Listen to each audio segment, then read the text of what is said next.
എല്ലാവർക്കും നമസ്കാരം. എൻ്റെ പേര് സഫ്ന ഫൈസൽ.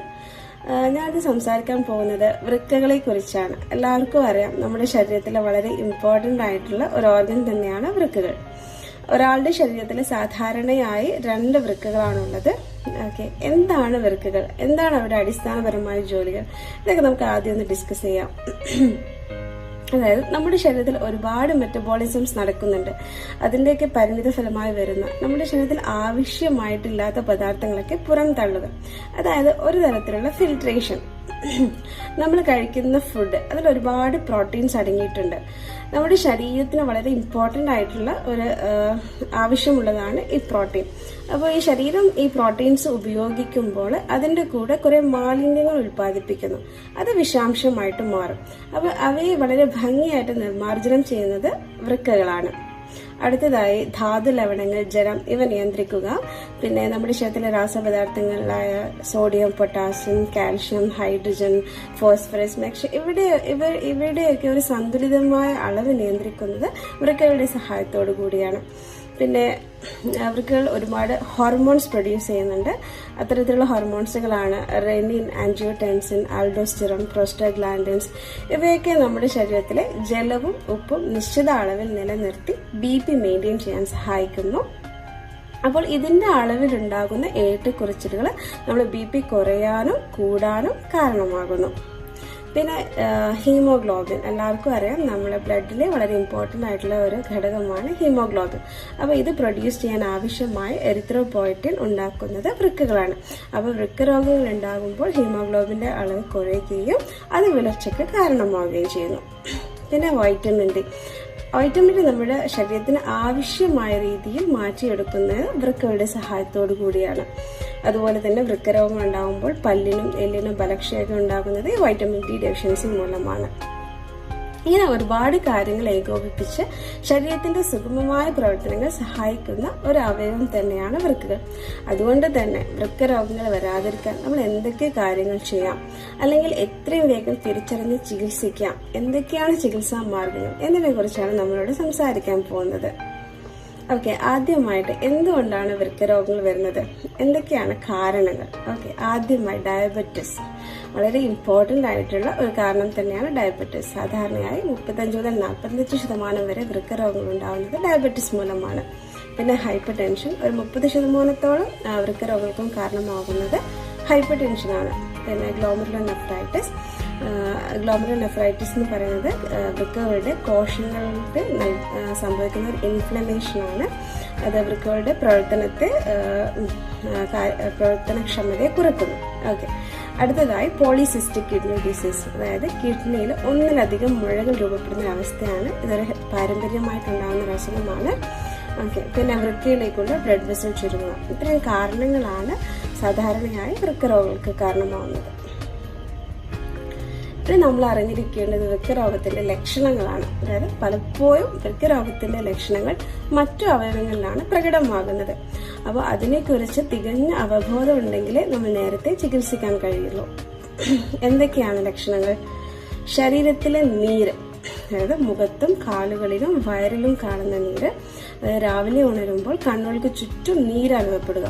എല്ലാ നീരും വൃക്കരോഗത്തിന്റെ ലക്ഷണമല്ല, എന്നാൽ നീര് വളരെ ഇമ്പോർട്ടൻ്റ് ലക്ഷണമാണ്. അപ്പം വൃക്കരോഗമില്ല എന്ന് റൂൾ ഔട്ട് ചെയ്യേണ്ടത് വളരെ ഇമ്പോർട്ടൻ്റ് ആണ്. പിന്നെ വിശപ്പില്ലായ്മ, അമിതമായ BP, വിളർച്ച, തളർച്ച, ക്ഷീണം, കിതപ്പ്. പിന്നെ മൂത്രാശയ സംബന്ധമായ ലക്ഷണങ്ങൾ, ലൈക്ക് മൂത്രത്തിന്റെ അളവ് കുറയുക, തുടരെ മൂത്രം വരിക, മൂത്രത്തിൽ പഴുപ്പ്, മൂത്രത്തിൽ രക്തത്തിന്റെ സാന്നിധ്യം, മൂത്രതടസ്സം. ഇത്തരം ലക്ഷണങ്ങളൊക്കെ വൃക്കരോഗത്തിന് മാത്രമായിട്ടുള്ളതല്ല. അതിനാൽ ഇതിൽ എന്തെങ്കിലും ലക്ഷണങ്ങളൊക്കെ കാണുന്നുണ്ടെങ്കിൽ നമ്മൾ ഡോക്ടറെ കണ്ട് വൃക്കരോഗമില്ല എന്ന് ഉറപ്പുവരുത്തുക. അങ്ങനെ ഉറപ്പുവരുത്തുന്നത് നമ്മൾ രോഗനിർണയത്തിലൂടെയാണ്. അപ്പോൾ ആദ്യമായിട്ട് ആരൊക്കെയാണ് വൃക്ക പരിശോധനയ്ക്ക് വിധേയരാകേണ്ടത്, അതായത് ഏറ്റവും കൂടുതൽ സാധ്യത ആർക്കാണ്, ആദ്യം നമുക്ക് അത് ഡിസ്കസ് ചെയ്യാം. ഓക്കെ, ഒന്നാമതായിട്ട് ഈ വൃക്ക രോഗലക്ഷണങ്ങൾ ഉള്ള വ്യക്തി, നമ്മൾ പറഞ്ഞ ഒരുപാട് ലക്ഷണങ്ങൾ പറഞ്ഞു. അപ്പോൾ അതൊക്കെ കാണിക്കുന്ന വ്യക്തി തീർച്ചയായിട്ടും രോഗനിർണയം ചെയ്യേണ്ട ഒരാളാണ്. അടുത്തതായി പ്രമേഹ രോഗി, BP നിയന്ത്രണ വിധേയമാവാത്ത വ്യക്തി, പിന്നെ പാരമ്പര്യമായ ഡയബറ്റിസ്, വൃക്കരോഗം, BP ഇവയൊക്കെയുള്ള ആൾക്കാർ, പിന്നെ സ്ഥിരമായി പുകവലി, മദ്യപാനം, 60 വയസ്സിന് മുകളിലുള്ളവർ, പിന്നെ കൂടുതലായിട്ട് പെയിൻ കില്ലേഴ്സ് ഉപയോഗിക്കുന്നവർ, ദീർഘകാലാടിസ്ഥാനത്തിലൊക്കെ ഉപയോഗിക്കുന്നവരുണ്ടാവും. അവർക്ക് തീർച്ചയായിട്ടും രോഗനിർണയം ചെയ്യേണ്ട ആൾക്കാരാണ്. പിന്നെ മൂത്രനാളിയിൽ ജന്മനാ വൈകല്യമുള്ളവർ. പിന്നെ എന്തൊക്കെ ടെസ്റ്റുകളാണ് അവൈലബിൾ ആയിട്ടുള്ളത്? ആദ്യമായിട്ട് യൂറിൻ ടെസ്റ്റ്, വളരെ ചീപ്പായതും എന്നാൽ പെട്ടെന്ന് തന്നെ ചെയ്യാൻ പറ്റുന്നതുമായ ഒരു ടെസ്റ്റാണ് യൂറിൻ ടെസ്റ്റ്. എന്തൊക്കെയാണ് നമ്മൾ യൂറിൻ ടെസ്റ്റിൽ നോക്കുന്നത്?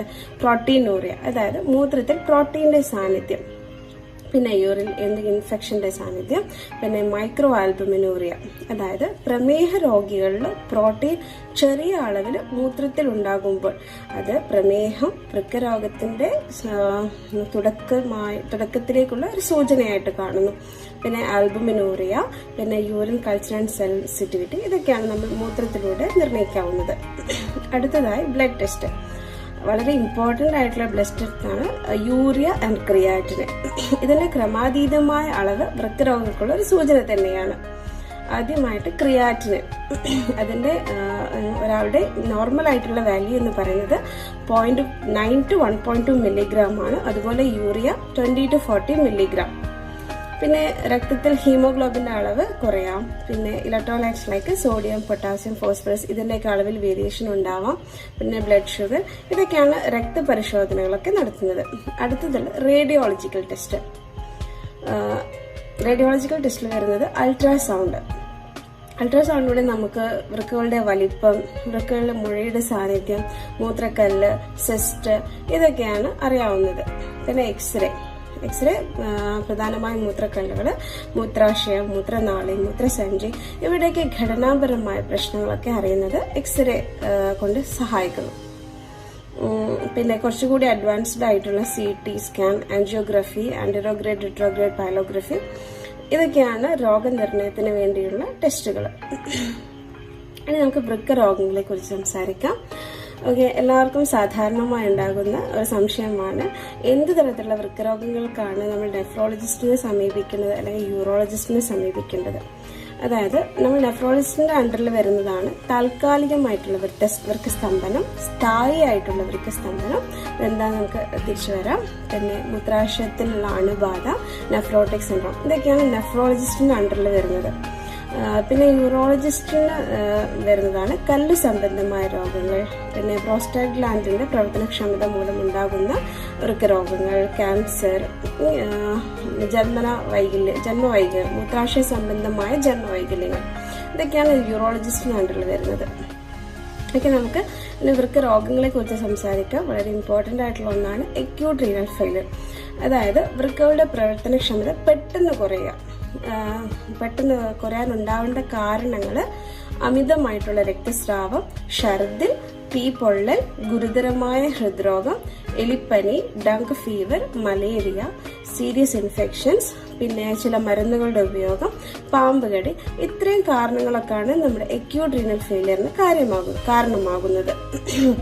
അപ്പൊ തക്ക സമയത്ത് ചികിത്സിച്ചാൽ പൂർണ്ണമായും രോഗാവസ്ഥ മാറാവുന്നതേയുള്ളൂ. ചില സമയങ്ങൾ താൽക്കാലിക ഡയാലിസിസ് വരെ ആവശ്യമാകാറുണ്ട്. ഓക്കെ, അടുത്തതാണ് സ്ഥായിയായ, അതായത് ക്രോണിക് റീനൽ ഫെയിലിയർ. അപ്പൊ നീണ്ട കാലയളവിൽ, മാസങ്ങൾ, വർഷങ്ങൾ കൊണ്ടുണ്ടാകുന്ന ഒരു രോഗാവസ്ഥയാണിത്. ഇനി നമുക്ക് വൃക്കരോഗം എങ്ങനെ തടയാം? അപ്പം ഒരിക്കൽ പ്രവർത്തനക്ഷമത കുറഞ്ഞാൽ അത് കാലം ചെല്ലുന്തോറും വർദ്ധിച്ച് രോഗിക്ക് ഡയാലിസിസോ വൃക്ക മാറ്റിവെക്കൽ ശസ്ത്രക്രിയയോ ഒക്കെ വേണ്ടി വരുന്നു. അപ്പം നമ്മൾ രോഗം എങ്ങനെ തടയാമെന്ന് അറിഞ്ഞിരിക്കുന്നത് വളരെ ഇമ്പോർട്ടന്റ് ആണ്. അപ്പോൾ ആരോഗ്യവാനായ ഒരാൾ എന്തൊക്കെ ചെയ്യണം?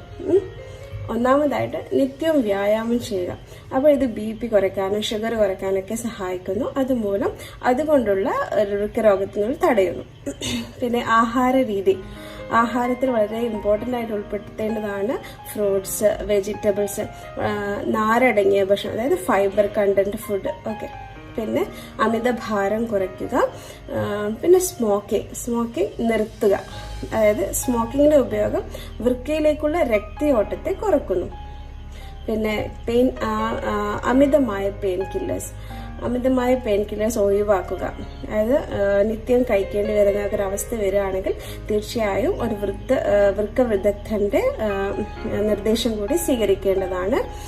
അതായത് ആവശ്യമായ ടെസ്റ്റും രോഗനിർണയങ്ങളൊക്കെ ചെയ്യുക, എന്നിട്ട് തീരുമാനിക്കാം. പിന്നെ നമ്മുടെ ഡോക്ടറുടെ നിർദ്ദേശപ്രകാരമല്ലാത്ത പ്രകൃതിദത്ത മരുന്നുകൾ, ഔഷധങ്ങൾ, അങ്ങനെ അത് ഒരു തരത്തിൽ ഗുണത്തേക്കാൾ ഏറെ ദോഷം ചെയ്യും. പിന്നെ ധാരാളമായി വെള്ളം കുടിക്കുക. ദിവസം ഒരു 3 ലിറ്റർ വെള്ളമെങ്കിലും കുടിക്കുക. പിന്നെ കൃത്യമായ പരിശോധന കൃത്യമായ സമയത്ത് നടത്തുക. ഇതൊക്കെയാണ് ഒരു ആരോഗ്യവാനായ ഒരാൾ ചെയ്യേണ്ട കാര്യങ്ങൾ. അടുത്ത ഒരു ഓൾറെഡി വൃക്കരോഗം ഉള്ള ആൾ എന്തൊക്കെ ശ്രദ്ധിക്കണമെന്ന് നോക്കാം. ഓൾറെഡി വൃക്കരോഗം ഉള്ള ആളാണെങ്കിൽ അയാൾക്ക് വൃക്കരോഗങ്ങളെക്കുറിച്ചും ലക്ഷണങ്ങളെക്കുറിച്ചും വളരെ വ്യക്തമായ ഒരു അവബോധം ഉണ്ടാവുക. പിന്നെ ഡയബറ്റിസ് നിയന്ത്രിക്കുക, വളരെ കൃത്യമായ രീതിയിൽ മെഡിസിൻസ് എടുക്കുക. പിന്നെ ഹൈപ്പർ ടെൻഷൻ, മരുന്നിന്റെ ഉപയോഗത്തിലൂടെ ഹൈപ്പർ ടെൻഷൻ കൺട്രോൾ ചെയ്യുക. ഒരിക്കലും മെഡിസിൻ നിർത്താൻ പാടില്ല. സാധാരണയായി കണ്ടുവരുന്ന ഒരു പ്രതീതിയാണ് ഹൈപ്പർ ടെൻഷൻ കൂടുമ്പോൾ മെഡിസിൻ എടുക്കുകയും പിന്നെ പ്രഷർ കുറഞ്ഞ് നോർമലായെന്ന് കാണുമ്പോൾ അത് നിർത്തുകയും ചെയ്യുന്നത്. പക്ഷെ അത് വളരെ അപകടകരമായ ഒരു അവസ്ഥയാണ്. കാരണം നമ്മൾ മെഡിസിൻ കഴിക്കുന്നത് കൊണ്ട് മാത്രമാണ് പ്രഷർ കൺട്രോൾഡ് ആയിരിക്കുന്നത്. അപ്പോൾ അത് പ്രത്യേകം ശ്രദ്ധിക്കുക. പിന്നെ കുട്ടികളിൽ ഇടയ്ക്കിടെ ഉണ്ടാകുന്ന യൂറിൻ ഇൻഫെക്ഷൻ, പിന്നെ വലിയവരിൽ തന്നെ മെഡിസിൻ ആന്റിബയോട്ടിക്സ് ഒക്കെ എടുക്കുന്നുണ്ടെങ്കിൽ കൂടി വീണ്ടും യൂറിൻ ഇൻഫെക്ഷൻ ഉണ്ടാവുക. പിന്നെ തുളസി ഉണ്ടാകുന്ന മൂത്രക്കല്ലുകൾ, പിന്നെ ചെറിയ പ്രായത്തിലുണ്ടാകുന്ന ഹൈ BP, ഇത്തരം ആൾക്കാർ തീർച്ചയായും രോഗനിർണയം ചെയ്യേണ്ടതാണ്. ഇനി നമ്മൾ സംസാരിക്കാൻ പോകുന്നത് ചികിത്സാ രീതിയെ കുറിച്ചാണ്. പ്രധാനമായും 3 തരത്തിലുള്ള ചികിത്സാ രീതിയാണ്. ഒന്നാമതായി മെഡിക്കൽ മാനേജ്മെന്റ്. എന്താണ് മെഡിക്കൽ മാനേജ്മെന്റ്? രോഗപുരോഗതി കുറയ്ക്കുക, രോഗകാരണം ചികിത്സിക്കുക, ബാഹ്യ ലക്ഷണങ്ങൾ കുറയ്ക്കുക, വൃക്കരോഗം കൊണ്ടുണ്ടാകുന്ന ഹൃദ്രോഗം തടയുക. പിന്നെ ഡയാലിസിസ്, വൃക്ക മാറ്റിവെക്കൽ, ഇതിന്റെ ആവശ്യകത താൽക്കാലികമായി നീട്ടാൻ ശ്രമിക്കുക. അതായത് രോഗാവസ്ഥ ഗുരുതരമാകാതെ രോഗത്തെ നിയന്ത്രണത്തിലാക്കുക. ഇതാണ് മെഡിക്കൽ മാനേജ്മെന്റ് കൊണ്ട് ഉദ്ദേശിക്കുന്നത്. രണ്ടാമതായിട്ടുള്ളതാണ് ഡയാലിസിസ്. എല്ലാവർക്കും അറിയാം, ഡയാലിസിസ് എന്ന് പറയുന്നത് വൃക്കകൾ പ്രവർത്തനരഹിതമായ അവസ്ഥയിൽ ശരീരത്തിന്റെ ആന്തര അവയവങ്ങളിൽ കെട്ടിക്കിടക്കുന്ന മാലിന്യങ്ങൾ യന്ത്രസഹായത്തോടെ ശുദ്ധീകരിക്കുന്ന ഒരു കൃത്രിമ രീതിയാണ് ഡയാലിസിസ്. രണ്ട് തരത്തിലുള്ള ഡയാലിസിസ് ആണ് ഉള്ളത്. ഒന്നാമതായിട്ട് ഹീമോഡയാലിസിസ്, പിന്നെ പെരിറ്റോണിയൽ ഡയാലിസിസ്. ഹീമോഡയാലിസിസ് എന്ന് പറയുന്നത് ശരീരത്തിൽ നിന്നും രക്തം പുറത്തേക്കെടുത്ത് യന്ത്രസഹായത്തോടു കൂടി രക്തം ശുദ്ധീകരിച്ച് വേണ്ട ഘടകങ്ങൾ അതേ രക്തത്തിലൂടെ കടത്തിവിടുന്ന ഒരു സംവിധാനമാണ്.